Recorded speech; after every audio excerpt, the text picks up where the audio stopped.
যুদ্ধ চলবে আর Kim Jong উন উত্তর কোরিয়ার নাম থাকবে না, এটা কেমন করে হয়? ডোনাল্ড ট্রাম্পের বাপের সমতুল্য যে ওস্তাদ হয়ে থাকে কিম জং উন, নায়কেরও নায়ক। কারো অনুমতি ছাড়া আকাশে গুলিবর্ষণ করাই যার কাজ। রাশিয়া এবার প্রকাশ্যেই হুমকি দিয়েছে, কোনো প্রকারেই ইরানকে হুমকি দেওয়া যাবে না। বিশ্ব মানচিত্রে আরও খেলোয়াড় রাশিয়া, প্রকাশ্যে যিনি থাকবে ইরানের পাশে।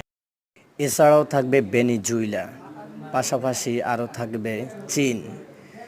সবাই একসাথে হচ্ছে ইরানের পাশে থাকতে চায়। সব সময় নতুন প্রযুক্তিতে এগিয়ে আছে যে চীন।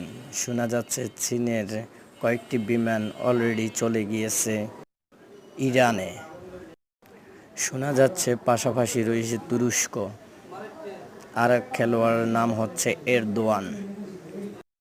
বিশ্ব মানচিত্রে বলিষ্ঠ আরেক কণ্ঠ এরদোয়ান।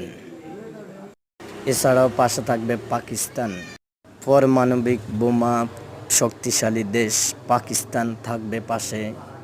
শোনা যাচ্ছে পাকিস্তানের প্রধান সেনাকে ডেকে নিয়ে গিয়েছেন ডোনাল্ড ট্রাম্প, জানি না কি কবজ দেওয়া হয়েছে। থাকবে পাশে ফিলিস্তিন। প্রতিনিয়ত যে দেশের সাথে যুদ্ধ চলেই থাকে, ফিলিস্তিনের পাশে থাকবে ইরানও, পাশে থাকবে ফিলিস্তিনের।